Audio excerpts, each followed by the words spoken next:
Alright, here we are for part 4 of the 7th Saga for the Super Nintendo. I'm Preposterous Whitey. And I'm Red. Alright, and we're gonna... My voice cracked there, that was exciting. I'm Red! Alright.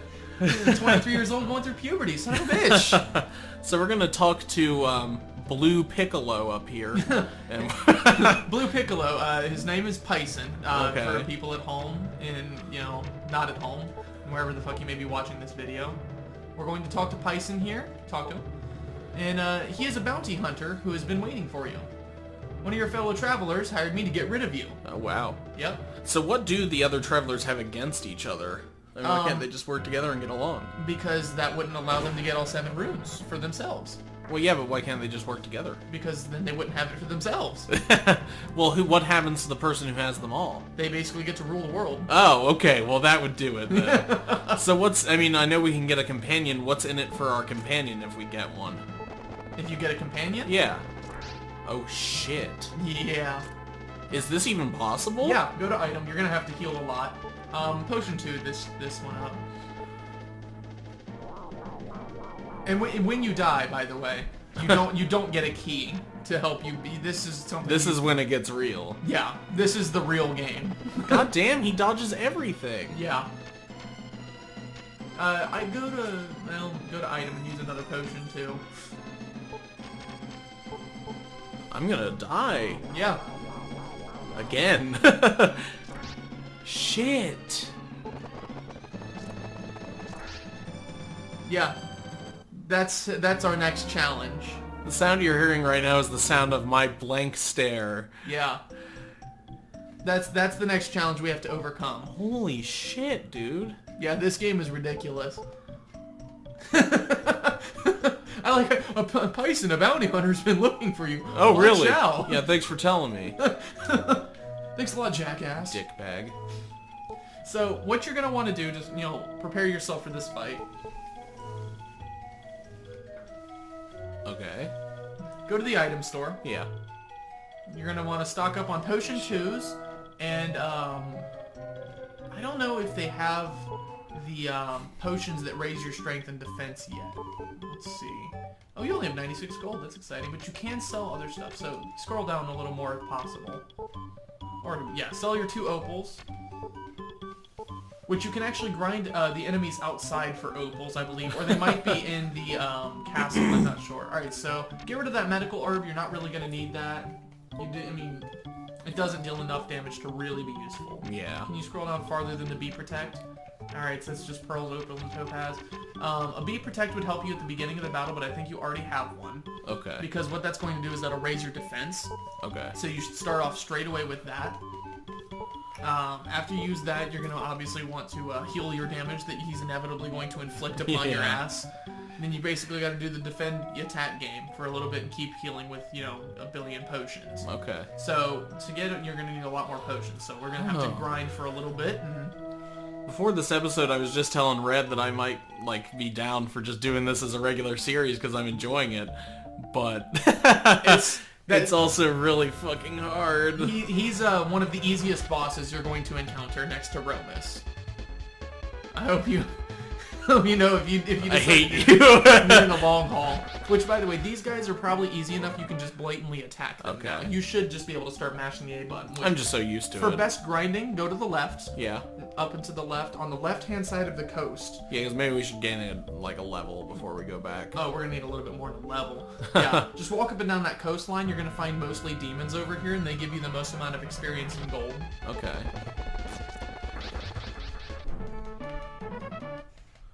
Fucking hermit. So basically at this point we're going to have to just start, keeping conversation to keep the viewers interested because grinding is boring as fuck. And while we could cut out all of the grinding parts and just get straight to the other stuff, that's not why we're here. Yeah, that would require editing too. Yeah, which, I've already done an edit on my, first Legend of Zelda Ocarina of Time video. But oh, because you had to... I had to do a jump cut. Yeah. Because I forgot to assign my start button. Yeah. That was a mistake. Yes, it was. Yeah, you should just be able to smash straight through all of these guys. Oh, a start button? What am I going to need that for? Right. What the fuck? You scared oh, the he's shit gone, out of yeah. You scared the shit out of him. He saw how I fucked up that demon. See, wyverns and demons give you the same amount, but you'll find most of them on the coast over here. Okay. Hermits are usually inbound. Inbred. Inbred, apparently. They have that problem in the Wyvern Society. See, this is the best way to grind because you'll usually find 3 of these, and that's 90 XP each. Yeah, I true. will warn you though, if we do continue playing this, and get far enough to have companions, if you so choose to have a companion, which honestly you can get through the whole game without one. Okay. But if you so choose to have one, when you battle, you actually share EXP between the two. Oh, okay. So instead of getting 33, you would get like 16. Yeah. Shit. It sucks because then it makes the leveling process incredibly slow and tedious. But then the biggest problem is, spoiler alert, no matter what companion you have, they will inevitably turn on you someday. Oh, okay. No matter what. At one point in the game, your companion will turn on you, and they will kick the shit out of you. So it's not even like a predetermined point? No, it'll just happen. Okay. Sometimes sooner than later, sometimes, there's a key point, but it'll just happen. Goody. Yeah, and again, like I said, most of the companions, or, when you have to actually fight them, they're the hardest fights in the game. Okay. Some of them are super easy. Like when you're playing as Camille is incredibly simple to fight normally. Which one is he? He was the guy in the green armor. Okay. He was the standard human. He's very generic stat-based. He can definitely be a threat, don't get me wrong, but his defense is usually not high enough to contend with you, and the best option he has against you is his magic. Okay. And his magic spells will definitely do a number, but generally speaking, you should be able to tangle with him just fine. Ulven is the same way. Your biggest threat really is Legis. Legis has enough physical stats and a high enough magic to be a total threat to you. Is he the robot? No, that would be Lux. Lux Okay. also sucks to fight because his magic is similar. Legis was the demon. Okay. Yeah. Valsu is probably your biggest threat of all, though, if you don't get the first shot on him. If you get to hit him, once usually is all it takes to drop him dead. Okay. But sometimes he gets to use his defense spell before you actually get to hit him, which will make it more difficult. And even if he decides not to use his defense spell, he'll use his only one attack that he has besides his physical hit, which is Ice 1. His Ice 1 will do upwards of a couple hundred damage. Are you fucking shitting me? No, it'll just wreck your shit. It'll God. It like lays waste to just everything. And that's Ice 1. He doesn't get the rest of them. And it only okay. cost him 3 mana. He winds up having multiple hundreds. Holy shit. Yeah, he's OP as fuck. But of course none of them are that good when you play as them. Though they can be. The reason is, when you're fighting them, they're about 5 to 7 levels higher than you. Okay. And levels in this game make a humongous difference. No matter what level you are, Yeah, they're always going to going to be higher? Yep. Just like Shit. Yeah. I hate it when games do that. Yep. They will always be 5 to 7 higher, which 5 to 7 is like 20 points worth of status. It's huge. Yeah, it's a big difference. So, Red, you've led an interesting life. I have. Yeah, why don't you tell us a story while we do this? Alright, what kind of story should I be telling? I don't know. Anything that you're comfortable sharing with I'm us. comfortable sharing just about everything. Okay. Except for that one time. But, I don't know. Let me think. Should I go with drinking stories, gigging stories? Go with a gigging story. Gigging story, alright. This one wasn't so much a gig, but this is a favorite story of mine to tell. This was a band practice that I had. This band actually never did gig at all, but we definitely recorded stuff, we definitely wrote and recorded material, and we had a lot of fun. Just to clarify, what do you do in your bands? It depends on what band I'm in. Okay, but you can, what kind of things can you do? I play guitar, bass, drums, keyboards. I'll do vocals of different genres and stuff. Yeah, so he's a multi-talented musician. Yeah, that's pretty much what I do.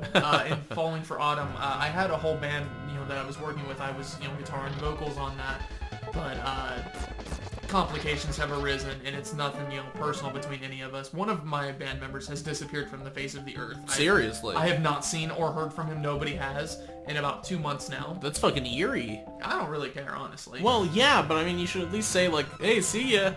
No, like, he was supposed to show up for band practice and never did. Nobody's seen him. And nobody's seen him since. Nobody's Wow. heard or seen from him. Okay, well, anyway. Yeah, I don't know if he moved out of state or if he died. I really don't know.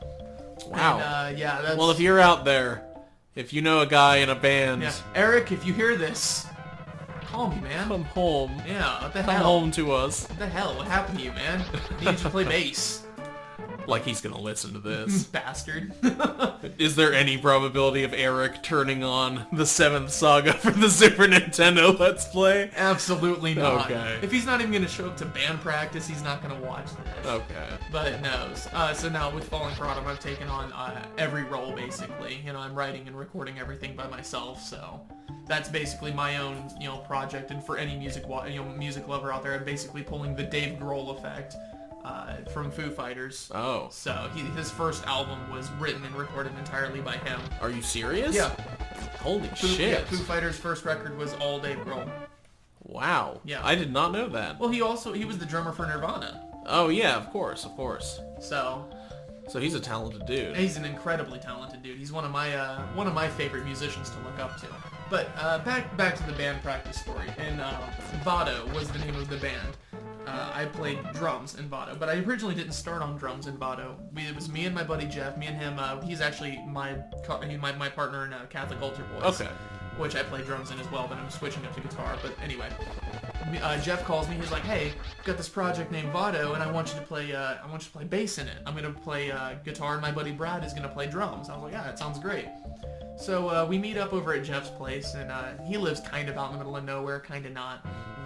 And Brad shows up. It's like on the outskirts of nowhere. Sure. So we show up over there, and Brad shows up in his El Camino, and he's got this really piece of shit drum kit in the back. It's just beat to hell. It's got holes everywhere. It's just a mess. I love every ounce of it.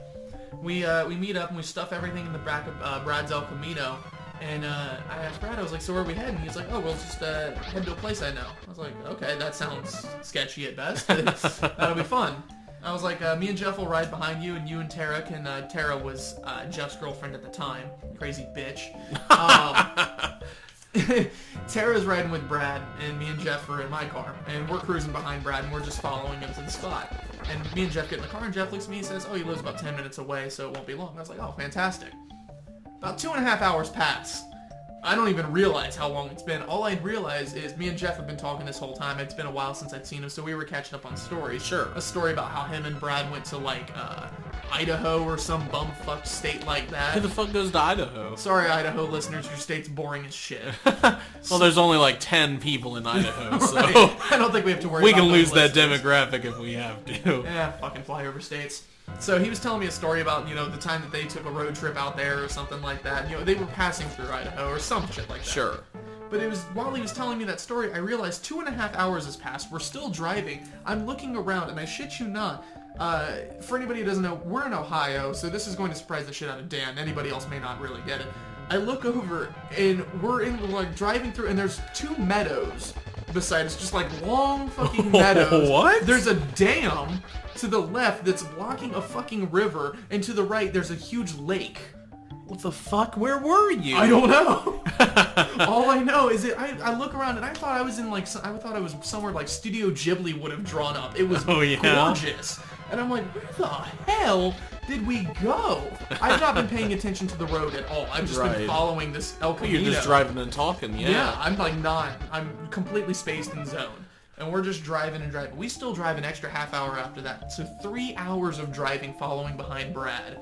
And we show up to this spot and it's pitch black outside. It's completely dark now. And where we show up, there are no streetlights. We're in the middle of nowhere. And we pull up to a barn. I kid you not. Why did you pull up to a barn? We drive up to this barn, and it's like some abandoned barn that this family owns, whose house is about 200 to 300 feet away from the barn. It's about a football field's length away. Okay, yeah. So we look over, and I see this house. I was like, Brad, where the hell are we? He goes, I don't know. I'm like, you don't know? He's like, I've just been driving. I thought this was good enough. Where the fuck were you guys even going? I don't know. You're just driving around? Yeah, basically. Okay. So we pull up to this barn, and I'm looking at Jeff. I'm like, Jeff, what the hell? He goes, I don't know. It's fine by me, though. I was like, I'm sure it is, Jeff. Whatever. So Brad pulls out from his El Camino. We grab all of the gear, and we start setting up inside of this barn. Okay. And, the barn, it's set up kind of like a house, actually. It's definitely a barn when you look at it, but it's shaped like an actual home. Okay. So you've got a front room here, and then you have a back room filled with a bunch of stuff and a back door that leads to the outside. You can definitely tell this used to be a foyer living room kind of thing with a little bit of a dining room off to the left, and then a giant family room kind of thing. Sure. But that's it. It's the most bizarre setup I've ever seen inside of any place ever. And it's just shambles everywhere, and there's just toys and junk and machinery and all sorts of weird shit in here. What the fuck? What And place did you stumble into? And there's one dangling light hanging from the ceiling that we flick on. So basically, this is a real-life setup to a horror movie. Yeah, straight up. So we walk in here. Yeah, you may want to say, I'm not even looking at the screen over here. So we set up all of the gear. And I look at Brad, I was like, Brad, there's no fucking power out here, man. We can't hook it. He goes, I got us covered. Brad pulls out 4 extension cords that are 100 feet long extension cords, like industrial. He pulls those out of his El Camino, plugs one into the wall, and then pulls out a power strip and plugs it in that, and then runs the extension cords and sneaks up to the house that I said was a football field's length away, and plugs it into a socket on the side of the fucking house. So we are now stealing power over 400 feet's length, or 300 feet's length, from this house to this abandoned barn with a little, one little light switch thing. And we, like that, you just kind of click. I don't know why that worked, but the rest of it didn't. But that light, you pulled the string and it fucking lit up just right away. Don't know why, don't know how. Just did. The whole situation, I'm already like, this is not good. I don't know where I am. Well, we end up sitting around there and we get drunk. Okay. Yeah, that seems like a reasonable course of action when you have no idea where the fuck you are. So just get plastered. Yeah. So we're sitting around and we're drinking and we're hanging out outside of this barn. And we're chilling out in the open. Yeah. These people could have totally come out and said something, seen us, waved us down, shot us, did whatever. Lights are on inside the house. People are there. So we're just, we're pulled up next to it. We're sitting outside, smoking and drinking. And we're just, hanging out, just chilling. And we go inside and we start recording. To record on, we had, I shit you not, a karaoke machine that Jeff brought with a cassette tape. And he puts the cassette tape in, and he pushes it shut, and he clicks record, and grabs the microphone and throws it over a couple of machine parts to hang it down, and it picks up a majority of the room sound. So there's a demo tape out there of Botto that exists, and it sounds like mostly. Wow. We wrote a couple of songs, and we sat there and played, and we just drank and had a good time.